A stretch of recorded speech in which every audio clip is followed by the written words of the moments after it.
Olá, meu nome é Luiz Bertazzi, sou consultor integrante do NAGE, Núcleo de Apoio à Gestão da Inovação, e hoje eu estou com a Vésper Trabuzzi, diretora de marketing da Hipermarcas, que vai nos contar um pouco sobre a difusão das inovações na empresa. Vésper, em primeiro lugar, bem-vinda. E gostaria de perguntar, em primeiro momento, quais as etapas para o lançamento de um novo produto na empresa e, se possível, exemplificar com caso real. Então, na Hipermarcas nós temos um processo de inovação bastante convencional, que inclui basicamente 4 fases. Então, você tem uma fase inicial, que é a fase da concepção da ideia. Depois você precisa verificar a viabilidade dessa ideia, seja econômica como tecnicamente. A implementação propriamente dita, que é quando a empresa se capacita para poder desenvolver e lançar aquele produto. E a última fase, que é a fase de lançamento propriamente dita. Embora o lançamento seja só a última fase, ele é pensado desde o início, desde a concepção da ideia. Por quê?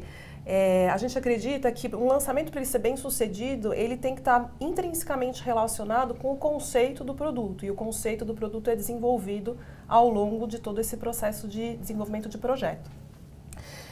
Um exemplo que eu posso citar de um projeto que nós tivemos bastante sucesso na Hipermarcas foi o lançamento da fralda Top Comfort Pompom, que é uma fralda premium e é uma fralda que ela foi pensada para atender um nicho de mercado, que é o segmento premium, e é um segmento que já tem todos os atributos da fralda, já está comprando uma fralda que tem todos os atributos, mas ainda está buscando algo a mais.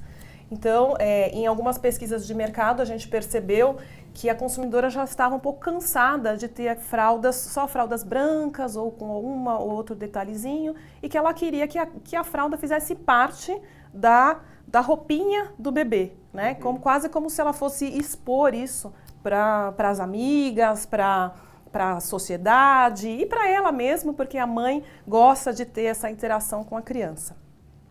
Então, assim, falando já na fase final, né, que é a fase de lançamento, basicamente tem 2 partes muito importantes. A fase onde você prepara o sell-in, que é quando você vai fazer a distribuição para todos os seus canais que vão efetivamente atingir o consumidor. E a fase de sell-out, que é quando você impulsiona, você consegue que o seu consumidor puxe esse produto que está distribuído via varejo, né? Cada uma dessas fases, ela tem que ser pensada, a gente pensa em pontos de contato. Então, pensando primeiro na distribuição, que é a parte de sell-in. O primeiro ponto de contato que a gente tem é com a nossa própria equipe de vendas. Então, a gente precisa preparar uma apresentação, um evento onde a gente consiga conquistar o nosso primeiro público, que é a nossa equipe de vendas, que vai levar e vai efetivamente apresentar o produto para os nossos clientes.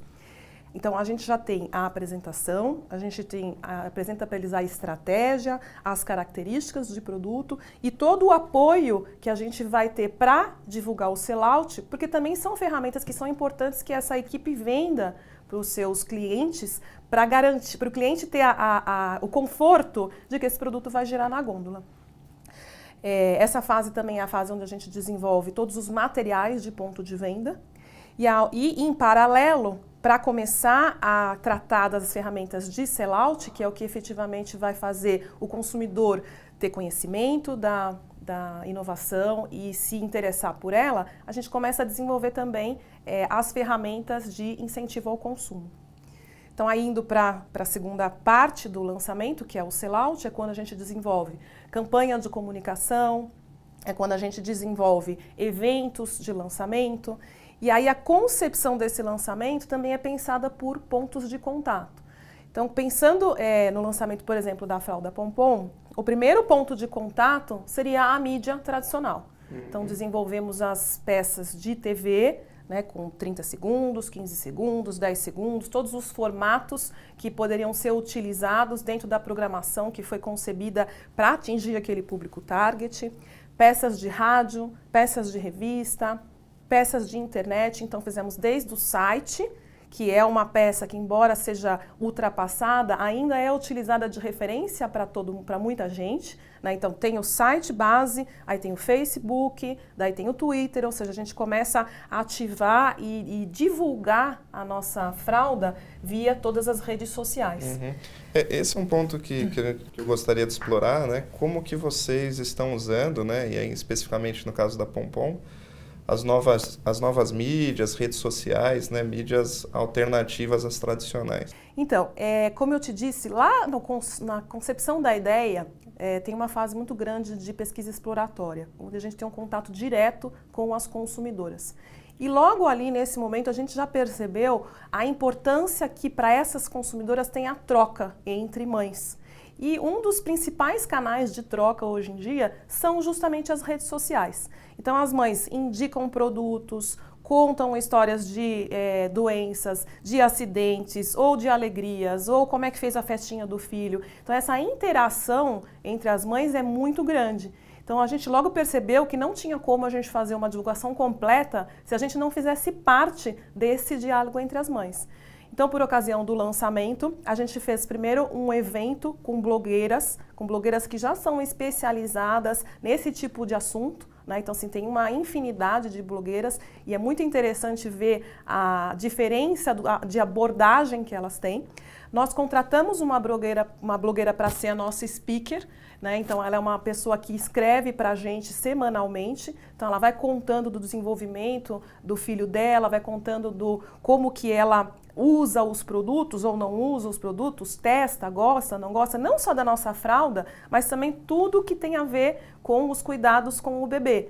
Porque você precisa ter um diálogo que seja natural, que seja verdadeiro, porque senão você não consegue tocar o consumidor e realmente fazer ele acreditar e fazer parte de tudo aquilo. Então, nós fizemos um evento de lançamento e, a partir daquele momento, começamos semanalmente com esses postings da Letícia e, com isso, vai crescendo a comunidade que vai acompanhando a gente. A gente já faz a ligação também para o Facebook, para o nosso site, e aí quando vem campanha nova, a gente faz quase como se fosse uma pré-estreia com essas blogueiras. Tem realmente um tratamento privilegiado, porque elas são as nossas porta-vozes para atingir a nossa consumidora de uma forma muito mais íntima, que faz, por exemplo, uma mídia tradicional, que é uma televisão. Você poderia falar um pouquinho da estratégia nos pontos de venda? Sim, a estratégia, a gente começa sempre, a gente tenta privilegiar a distribuição nos key accounts, porque os key accounts acabam sendo a vitrine de todo o varejo, né? Então, elas acabam impulsionando que as redes menores e mesmo as cadeias independentes, que elas tenham interesse em ter o produto. Até porque também, como os key accounts são grandes empresas, elas também têm um processo mais lento de cadastro, de exposição, de recebimento do produto, porque eles recebem centralizado e depois distribuem. Então a gente começa pelos key accounts, a gente faz toda essa distribuição, depois a gente desce para as redes médias e depois para os distribuidores. Tudo isso sempre acompanhado de uma estratégia de compra de espaço, né, porque você precisa garantir que uma inovação tenha visibilidade. Né? Não adianta nada você impactar o consumidor na mídia e ele chega no ponto de venda e não encontra o produto. Então ele tem que ter o produto muito bem exposto, ele tem que ter o produto precificado, ele tem que ter material de ponto de venda que mostre para eles quais são os atributos daquele produto. Idealmente, muitas vezes foi um recurso que a gente utilizou em Pompom Top Comfort também. Nós colocamos alguns materiais de pontos de venda, alguns materiais que expunham a própria fralda. Então, a mãe podia tocar na fralda, porque a consumidora quer. Primeiro, a gente tinha uma inovação que é muito visual, né? Que eram as estampas da fralda seguindo a moda. Então, ela precisava ver aquilo de perto. É diferente você ver um desenho, por mais fiel que ele seja, e você olhar o produto em si. E tocar, para mostrar a maciez do produto, para mostrar o toque, para mostrar o fit do produto no corpo do bebê. E outro recurso que a gente utilizou também foram demonstradoras. Então a gente colocava algumas promotoras no ponto de venda que faziam a demonstração daquela fralda e eventualmente também distribuindo amostras para as mães poderem testar, que isso é muito importante, porque a fralda antes de tudo tem que absorver, depois ela tem que ser bonita. Então a mãe gosta muito de testar a fralda antes de já adotar para o seu bebê. Então também as push girls, né, ou as promotoras foram um recurso que a gente utilizou bastante, mas aí só nos key accounts mesmo, que é quando a gente faz toda a divulgação para o varejo do produto. Não, bem interessante a estratégia como um todo de lançamento, de marketing que vocês usaram. Você poderia falar um pouco porque muitas vezes as pessoas acham que não tem, né? Quais foram os principais desafios nesse processo e como que vocês contornaram esses desafios ou problemas? Tá. Bom, primeiro, um grande desafio na hora do lançamento foi a escolha da garota propaganda, né? Nós acabamos optando pela Juliana Paz.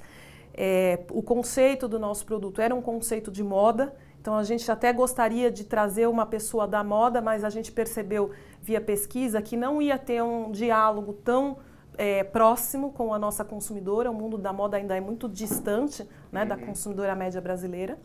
E aí nós fomos atrás de uma artista que tivesse popularidade, tivesse carisma e que tivesse um filho pequeno, né? Então, assim, juntar essas duas coisas foi muito difícil. Além dos aspectos técnicos, que ela não podia ter contrato com nenhum outro concorrente ou com nenhum outro produto para bebês. Então, assim, a escolha da personalidade já foi um desafio. Outro desafio, logo no início do projeto, e que esse é um bom desafio, mas é uma coisa que tem que ser pensada, é que a gente teve um sucesso tão grande, né, no lançamento do produto, que ele rapidamente encheu as nossas máquinas. Então nós chegamos aí em 6 meses, num momento, ele cedeu tanto a nossa expectativa de volume, que em 6 meses a gente já estava com a nossa capacidade produtiva no teto. Então, assim, isso é uma dificuldade, né, que a gente teve que tratar depois com muito cuidado, porque você expandir capacidade produtiva não é uma coisa fácil, então tem que ser muito bem pensada, muito bem planejada, e a gente está sempre suscetível a erros, né? Por mais que você planeje, é difícil você mensurar com bastante tempo de antecedência qual que vai ser o volume real de um produto, né? Então, essa foi uma dificuldade grande, então a gente logo teve que acionar um outro parque industrial, transformar alguns equipamentos para que eles fossem capazes de produzir a fralda que a gente havia acabado de desenvolver. Então, assim, internamente foi um cenário de guerra, porque a gente não podia perder a venda que a gente estava construindo, todo o investimento que a gente fez, e tivemos que dentro de casa já logo conseguir responder à demanda do mercado. Isso redirecionando para outras plantas. Para outras plantas e outros equipamentos, exatamente. Forecast é sempre um desafio. É um desafio. E só para a gente fechar, Véspera, pensando não só no caso da Pompom, mas como outros casos, como que a empresa trabalha para procurar diminuir os tempos, né, de time to market e time to volume para aumentar a rentabilidade da empresa, né, dar um payback mais curto?